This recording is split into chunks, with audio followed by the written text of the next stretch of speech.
What's up, guys? Welcome to another episode of the Poker Vlog. Today we are headed off to another cash game session here in Springfield, Missouri. We're taking advantage of a beautiful 74-degree day to go play poker instead of be outside. I think that's okay though. We took advantage of that yesterday and went to the Dickerson Park Zoo, so that was pretty cool.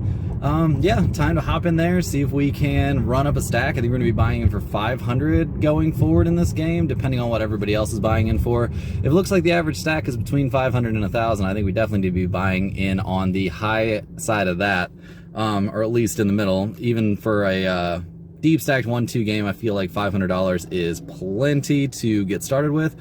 So yeah, gonna be in the action, gonna bring you guys some hands. Gonna try really hard this time to actually record hands at the table. So we'll see what everybody in the game's reaction is to that, and if it bugs anybody, I don't think it'll be an issue. So yeah, look forward to that. Here we go. Getting in for $500 here, like we talked about. Action looks like it's gonna be pretty good. Got the camera set up, so we're ready to record some hands. Time to fold a couple before we finally look down at a good one.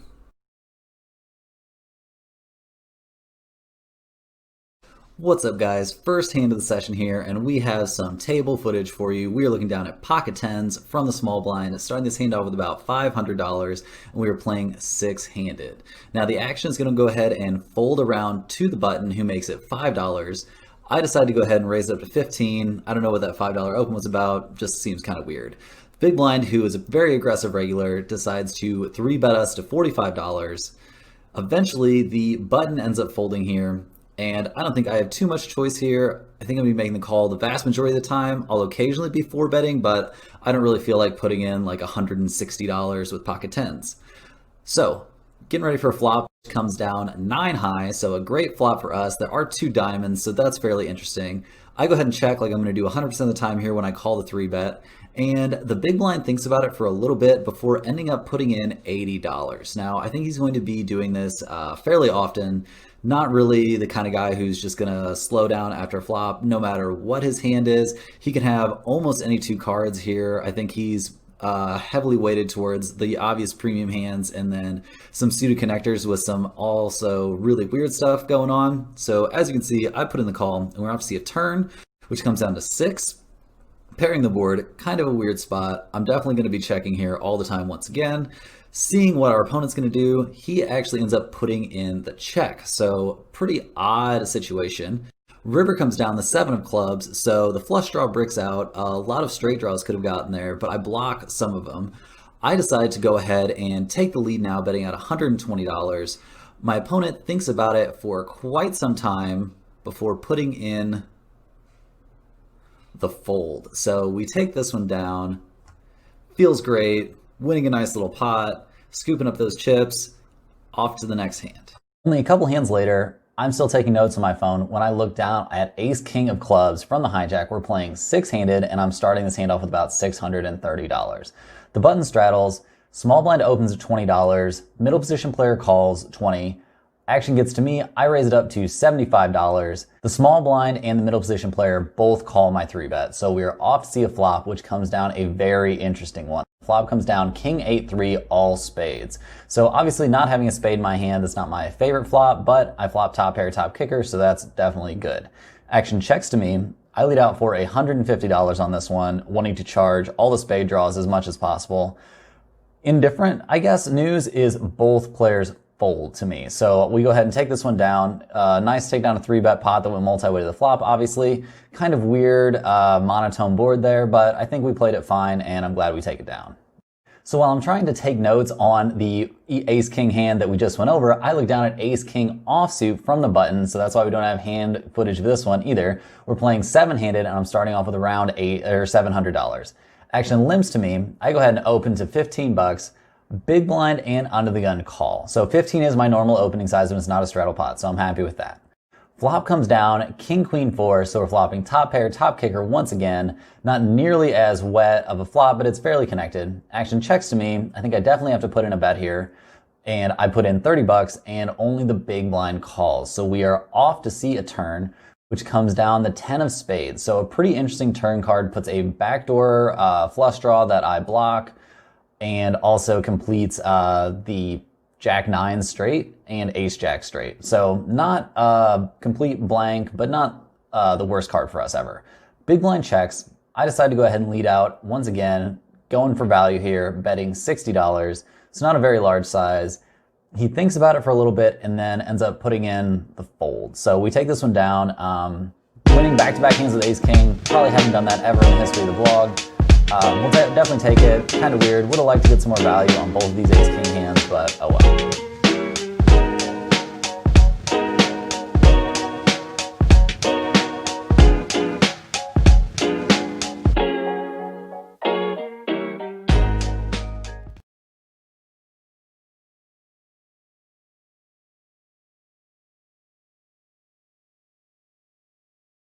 So after failing to get hand footage of the last two hands, I get my phone set back up in time to pick up pocket deuces from the small blind, starting this hand off with about $800 or something like that.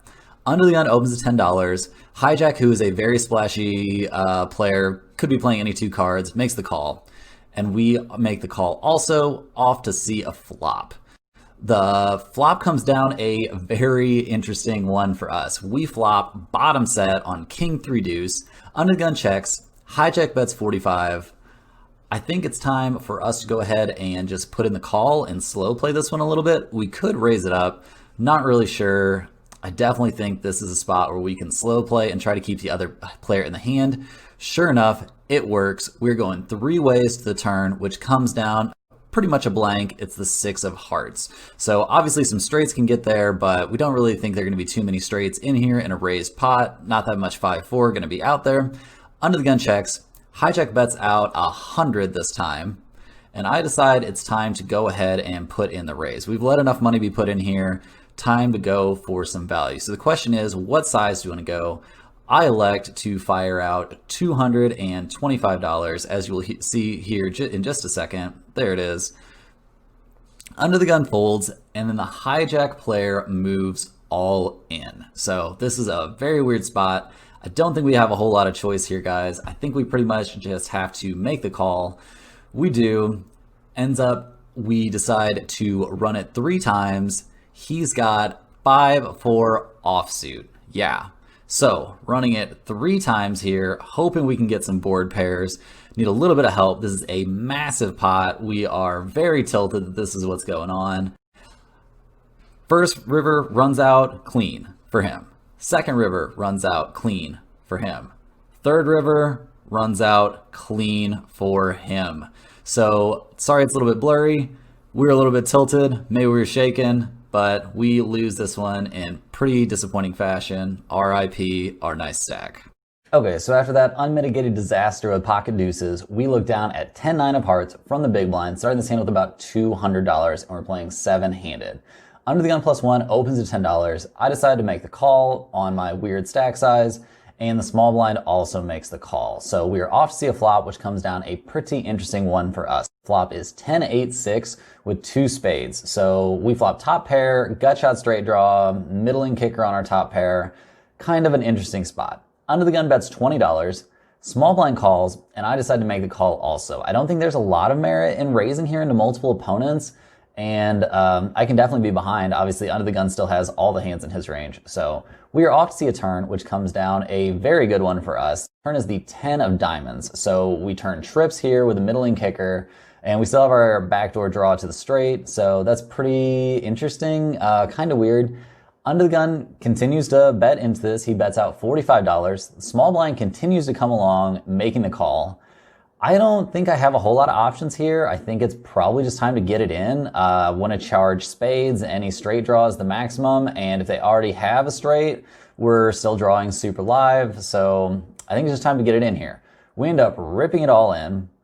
Under the gun player thinks about it for a while and makes the call, which is a little bit surprising, but not that surprising. And the real surprise comes when the small blind shoves all in for about $300 or $400 more on top of our all in. Really kind of crazy. Not what I expected to see. Under the gun player folds, and I know we're in a bad spot because the small blind is a pretty tight player. Don't think he's going to be getting on a line here pretty much ever. Sure enough, he shows us the bad news and he flips over 10-6 of clubs. So he flopped 2 pair and turns the full house against our trips. Just a real cooler. Obviously, no miracle on the river for us. So we get stacked. It was looking like it was going to be a big winning session out of the gate, and it turned into a nightmare. So don't know if there's too much we could have done differently. Let me know in the comments. Yeah, just really, really depressed after this one. Well, guys, yeah, I'm obviously more tilted now than when I was discussing the hands, because this is actually right after, like right as I'm leaving. Yeah, I don't know, not gonna run much worse than that. Don't feel like I played terrible. Very tilted, very depressed, not really sure. I mean, I know it's just one like deep buy-in. It's a lot of big blinds obviously at 1-2, but whatever. Losing a massive pot like that with what looks like such a good hand in a spot that I didn't even really want to get myself into, but it just kind of happened, really sucks. That bust out hand kind of stings too, because we could have been back to almost even. So yeah, really, really, really, really disappointing. Oh well, don't know what to do about it. Hope you guys enjoyed watching me get destroyed. Yeah, give me a thumbs up to make up for the fact that I just lost 500 bucks. Really appreciate it. Have a good one. See you guys in a couple days.